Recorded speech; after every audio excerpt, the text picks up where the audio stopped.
Allez, votre invité aujourd'hui dans la grande interview en direct sur Boursorama, c'est Jean-Marc Daniel. Bonjour. Bonjour. Professeur à l'ESCP. Alors, c'est pas l'actu qui manque ce matin, enfin ce midi, parce que, alors dans le désordre, qu'est-ce qu'on a? On a lundi. Lundi, ça remonte, mais quand même, je voulais vous faire réagir. Pas de rebond de la croissance en zone euro, nous a dit Mario Draghi. Il nous dit le secteur industriel, voilà, on a compris, continue de se dégrader en zone euro, et pourrait même, c'est ce qu'il nous dit, se propager au reste de l'économie. Ça sent un peu le sapin, non? Ça sent un peu le sapin.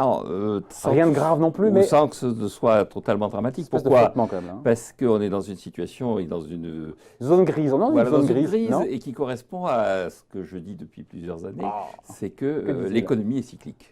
Et à partir du moment où elle est cyclique, régulièrement, il y a des ralentissements, il y a des récessions. Quand on regarde sur moyen et long terme, on a eu une récession en 75, un ralentissement en 82, une récession en 92-93, un ralentissement en 2001, une récession en 2008-2009.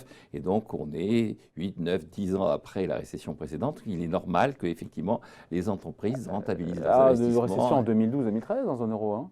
Ah oui, alors c'est ce que l'OCDE appelle l'alphabet de la reprise. C'est-à-dire qu'une fois qu'il y a la récession cyclique, on peut sortir en U, on peut sortir en V, on peut sortir en W. Ouais. On sort en U quand les entreprises ont été particulièrement secouées par la récession et donc mettent du temps On n'a pas connu du U. Nous, on n'a pas vraiment connu de U. C'est plutôt le Japon qui a connu des U. Les récessions en V, c'est quand les entreprises sont suffisamment dynamiques pour reprendre le dessus très rapidement. C'est plutôt ce qui se passe aux États-Unis.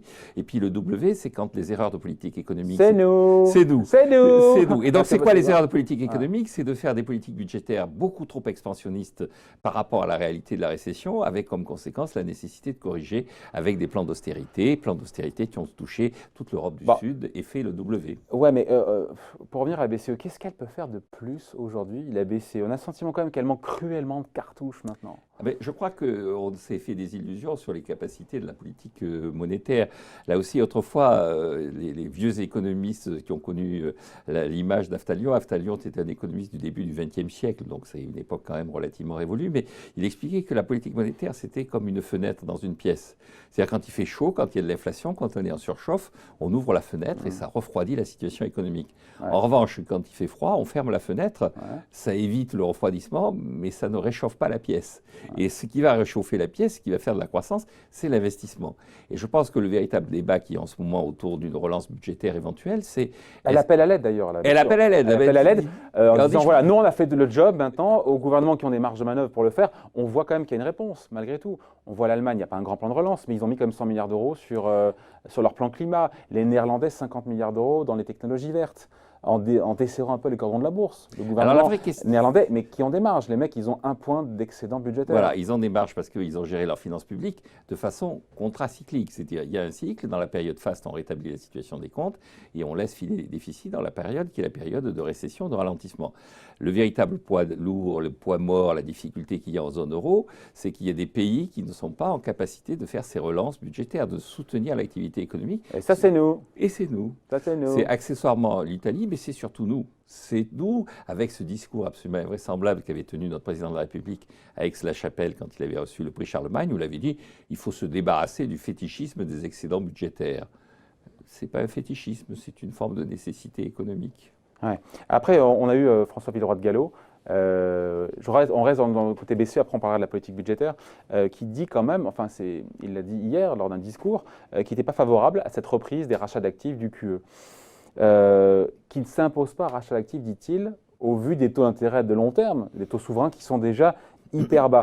On sent quand même ce vent de fronde au sein de la Banque Centrale Européenne. On a quand même Jens Weidmann, patron de la Banque Centrale Allemande, qui dit « Ouais, Draghi, il a dépassé les bornes ». Enfin, il y a un problème, il y a une division très forte.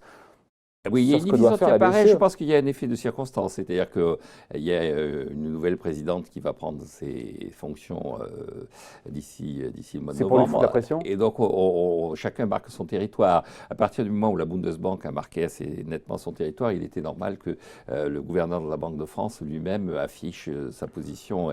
Ce qui est intéressant, c'est que jusqu'à présent, la fronde anti-Draghi, anti-QE, était plutôt menée par les pays intermédiaires, qui menaient d'ailleurs une fronde aussi anti-relance, France, c'était les pays qui avaient signé une lettre sur la politique budgétaire de l'Europe du Sud, qui était animée par les Néerlandais et les pays baltes. C'était l'Autriche. Donc le gouverneur de la Banque centrale d'Autriche, Eval Novotny, était très remonté contre la politique de QE. Il le disait régulièrement. Là, maintenant, c'est quand même des poids lourds. C'est la Banque de France et la Bundesbank. Ouais. Donc, à mon avis, c'est essentiellement un message à l'égard de Mme Lagarde qui consiste à dire on va faire le bilan des dernières années. C'est vrai que Mario Draghi aura eu un effet et un impact très positif en ce sens qu'il a sauvé l'euro. Hein. Ouais. Ce qu'on lui a demandé en 2011-2012, c'était de sauver la zone euro. Ouais, ce qu'il a fait. Ce qu'il a fait. La question, c'est est-ce qu'il n'est pas allé au-delà de cet objectif en prétendant soutenir la croissance? Avec surtout des effets qui aujourd'hui sont vraiment discutables. Mais bien sûr. Et là, on se dit, mais qu'est-ce qu'elle aurait dû faire, la BCE? Elle aurait dû passer son tour, attendre de voir le train de la croissance ralentir. Qu'est-ce qu'elle pouvait faire? Est-ce qu'on peut lui en vouloir de se dire, d'avoir un petit temps d'avance en se disant, voilà, ça ralentit, on donne plus de munitions, même si on voit bien que ça ne sert plus à grand-chose? Voilà, on ne peut pas lui en vouloir d'essayer, mais encore une fois, elle n'a jamais que la fenêtre à sa disposition. Donc une fois qu'elle a fermé la fenêtre, elle peut la calfeutrer, mais ce qui va nourrir la croissance, qui va réchauffer l'activité économique, c'est l'investissement. Lui dit politique budgétaire. Lui, il dit les États qui ont des marges, il faut les dépenser. Alors, je rejoindrai cette idée politique budgétaire à condition que ce ne soit pas en augmentant les dépenses publiques, mais en baissant les impôts des entreprises. L'avenir, la croissance, c'est porté par la dynamique entrepreneuriale. Donc, il faut baisser les impôts des entreprises. Il faut prolonger les politiques qui ont consisté à alléger la charge fiscale sur les entreprises. Ouais. Pour parler justement de la croissance mondiale, de l'économie mondiale qui freine, ça on l'a vu, ça freine de partout. Et là on se dit, la France, nous, on est un petit îlot pour l'instant qui tient le coup, qui tient bon. Morale des patrons français qui se tient. Un point de plus hier, chiffre de l'INSEE. Niveau d'ailleurs de confiance des patrons qui est compatible avec une croissance de 0,3 à 0,4% par trimestre. D'où la question, Jean-Marc, c'est pas si mal.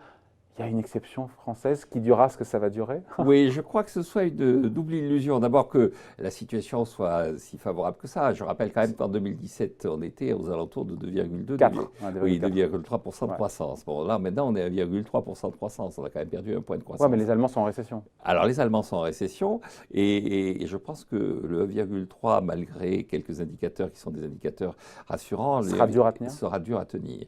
Parce qu'on voit bien, et on a parlé de l'industrie, donc c'est ce que dit Mario Draghi, la vieille industrie, elle est en train de souffrir et elle donne encore le là dans un certain nombre de secteurs.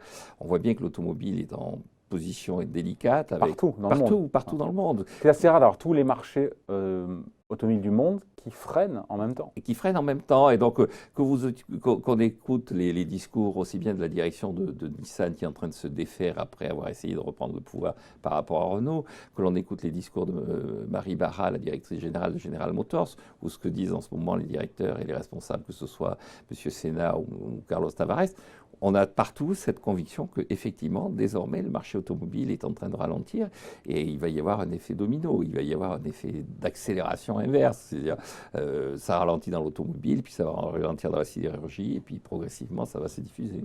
Donc, on n'est pas à l'abri, il n'y a pas d'imagino. Les 1,3 ou je crois que c'est 1,3% de croissance prévu dans le projet de budget. Absolument. Pour vous, on aura du mal à les atteindre. Ah, je pense, oui. Même si, mais la France devrait créer cette année 250 000 emplois. Enfin, c'est pas rien, c'est autant qu'en 2018. 180 000 sont encore attendus l'année prochaine. On se dit quand même que c'est pas si mal. Et puis peut-être que la politique économique du président n'y est pas étrangère non plus. Alors on peut pas dire que ça va mal, c'est lui, et puis dire que ça va bien, c'est pas lui. Absolument. On peut considérer qu'effectivement, l'amélioration de la situation de l'emploi qui est réelle, même si elle est relativement faible, mais elle est réelle. Elle est liée aux dispositions qui ont été prises sur ces dernières années sur le marché du travail, que ce soit la loi El Khomri ou les ordonnances Pénicaud, c'est-à-dire les simplifications, l'amélioration du fonctionnement du marché du travail qui se sont faites sur ces dernières années sont objectivement positives. Mais quand on regarde, vous avez peu de croissance et des créations d'emplois, ça veut dire que vous avez une faible productivité. La productivité n'évolue plus, c'est-à-dire l'efficacité du travail n'est plus au rendez-vous. Capacité à produire plus avec la même quantité de travail. Il n'est plus au rendez-vous. Et donc, tous les économistes s'inquiètent de ça. C'est-à-dire que est-ce que cette tendance que l'on voit là aussi un peu partout, c'est-à-dire aux États-Unis, au Japon, en Europe, est-ce que cette tendance est une tendance de long terme? Est-ce qu'effectivement on va vers des périodes de faible évolution de la productivité avec comme conséquence, in fine, une faible croissance? C'est la grande thèse de ceux qui commencent à nous parler de stagnation séculaire et tout ça. Ou est-ce que, c'est une période difficile? Ce qui est intéressant, c'est que l'année dernière, on a demandé à des experts de faire une évaluation. Il y a un haut conseil ou un conseil, je ne sais pas quel est son titre exact de la productivité, qui a remis un rapport, et sa conclusion, c'est que l'évolution de la productivité est une énigme.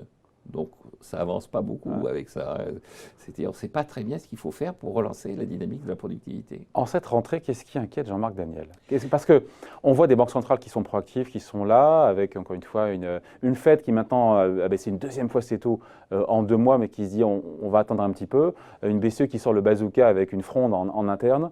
Un pétrole qui a remonté, mais qui est redescendu après les attaques en Arabie Saoudite. On a des taux négatifs comme jamais. Des marchés actions qui corrigent aujourd'hui parce qu'il y a cette volonté du Congrès américain, enfin une partie du Congrès, de destituer le président Trump. Le Brexit, on n'y va pas tellement plus clair. Qu'est-ce qui vous inquiète le plus, vous, en cette rentrée? Parce que ça fait un petit moment qu'on ne s'est pas causé. Oui, dans cette liste d'événements, il y en a beaucoup, à mon avis, qu'on oubliera assez vite. Je pense qu'il y a 2 éléments qui sont 2 éléments qu'il faut prendre en compte et qui sont inquiétants en tant que tels. Le premier, c'est donc ce retournement conjoncturel qui est une espèce d'inertie de l'économie capitaliste. Et qui restera au niveau du gros freinage lié au cycle, mais qui peut aussi dégénérer parce qu'il y a d'autres facteurs voilà, alors qui gravitent autour. Il y a 2 éléments qui peuvent le faire dégénérer. Une augmentation brutale du prix du pétrole, et vous venez de le dire, malgré les événements géopolitiques, malgré les tensions au Proche-Orient, pour l'instant, le prix du pétrole reste contenu. Et le deuxième, c'est une séquence de faillites financières, de faillites dans le secteur bancaire et financier, qui viendrait des États-Unis parce qu'une partie des dettes des ménages ne sont pas encore apurées, notamment toute la dette universitaire. On a vendu... C'est intéressant, ça c'est intéressant, parce qu'on entend très peu ça dans le débat aujourd'hui. Ah, mais quand vous regardez les une institution financière américaine qui pourrait potentiellement faire faillite parce que derrière, les crédits octroyés aux étudiants ne seront pas remboursés. Parce qu'une banque... Qu'est-ce qui vous fait dire ça? Vous avez tout un tas de rapports qui commencent à apparaître. Vous avez 40 millions d'Américains qui ont des dettes au titre des études qu'ils ont accomplies.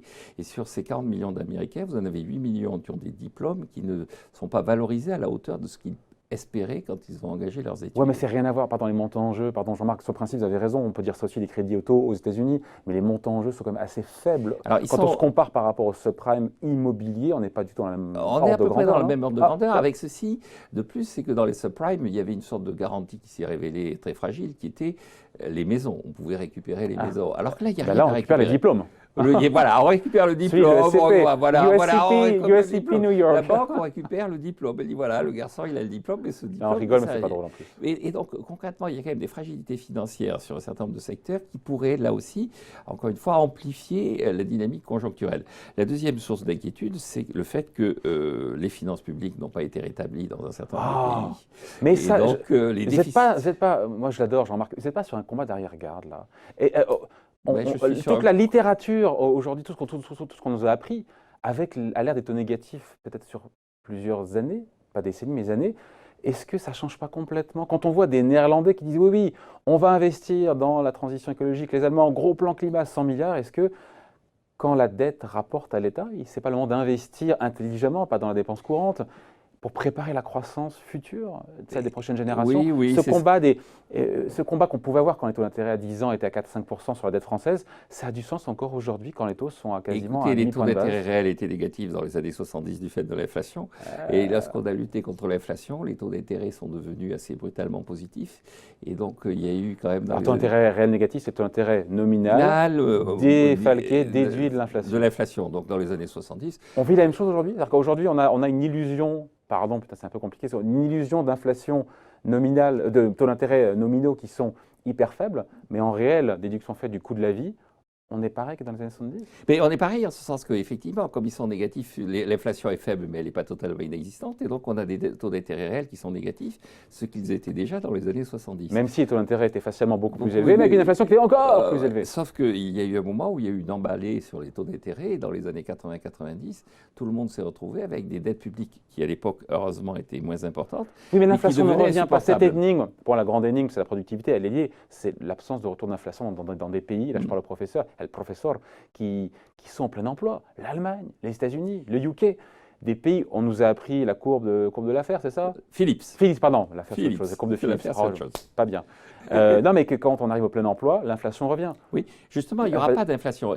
Et donc, il va y avoir une menace de hausse des taux d'intérêt sans qu'on puisse retrouver ces taux d'intérêt négatifs grâce à des poussées d'inflation. Et donc, cette disparition de l'inflation fait que les États qui sont très endettés sont très fragiles à l'évolution des taux d'intérêt et à une remontée des taux d'intérêt. Oui, mais là, ce combat-là de la remontée des taux, c'est pas pour tout de suite. On a une Banque Centrale Européenne qui est là et qui sait que si elle ne fait pas ce qu'il faut, il y aura du sang sur les murs parce que beaucoup de pays auront de graves difficultés de par effectivement, des finances publiques qui ne sont pas au carré. Oui, oui, absolument. Mais si vous voulez, c'est une fuite en avant. C'est le combat du moment. Je pense que c'est le combat du moment parce que ça peut redonner à la politique budgétaire, effectivement, dans les années qui viennent, son efficacité. C'est-à-dire, si on réduit les déficits qui apparaissent, si on réduit les gaspillages, si on réduit les dépenses publiques qui ne correspondent pas immédiatement à une attente de la population, on peut redonner cette marge de manœuvre et cette souplesse à la politique budgétaire qui lui permettra de répondre à la fois au cycle et à la dynamique conjoncturelle, et puis à l'évolution sur l'aspect écologique. Malgré tout ce qu'on dit, Jean-Marc, et on finit là-dessus, les marchés actions, en dehors de la correction du jour liée encore une fois à ce projet de destitution de Trump, les marchés sont quand même au plus haut. Les marchés actions, qui n'envoient pas du tout le même signal que les marchés obligataires. Quand on regarde les marchés obligataires, on se dit mais on va droit vers une récession. Quand on regarde les marchés actions, tout va bien. Il n'y a pas un truc qui vous choque, vous, El Professeur? Les marchés actions, pour l'instant, bénéficient du fait qu'il n'y a pas beaucoup d'endroits vers lesquels on puisse se porter. Mais quand on les actions montent parce qu'il n'y a pas, d'autres alternatives. Il n'y a pas énormément d'autres alternatives. Mais ce qui est intéressant, c'est qu'il y a quand même des autres alternatives qui paraissent aberrantes sur le plan économique, mais sur le plan symbolique, qui sont très fortes, comme l'évolution des cours de l'or. C'est-à-dire que concrètement, on voit bien que toutes ces politiques qui ont eu comme conséquence de rogner l'épargne conduisent les gens qui veulent un peu préserver leur futur à se porter vers les marchés actions en se disant de toute façon, il y a un tissu industriel derrière, il y a potentiellement des gains de productivité, même s'ils sont très faibles en ce moment. Et puis il y a les dividendes, il y a les taux de rendement. Il y a des dividendes qui peuvent être intéressants, et puis il y a ceux qui se disent, dans la situation vers laquelle nous allons, relativement confuse, par-delà le retournement conjoncturel, réfugions-nous sur l'or. Ça veut dire que la crédibilité de moyen terme des politiques économiques et singulièrement de la politique monétaire est, à mon avis, relativement entamée. Parfois, il y a le Réal qui appuie sur un bouton, il n'est pas censé faire ça, il va se faire gronder après. D'autant qu'on ne fait pas ça sur Jean-Marc. Donc en gros, ce qu'on nous dit, c'est que finalement, et on finit là-dessus, c'est pas idiot d'acheter de l'or aujourd'hui, enfin tout bêtement. D'ailleurs, voilà, ça vient confirmer une tendance qu'on voit. C'est pas...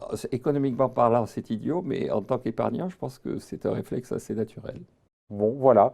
On a fait le tour, mais on pourrait continuer à discuter comme ça tranquillement. Merci de passer nous voir. Jean-Marc Daniel, donc, on va toujours tous les jours. C'est vrai, pas du plaisir partagé. Tous les jours sur BFM Business et également professeur à l'ESCP Europe. Merci beaucoup.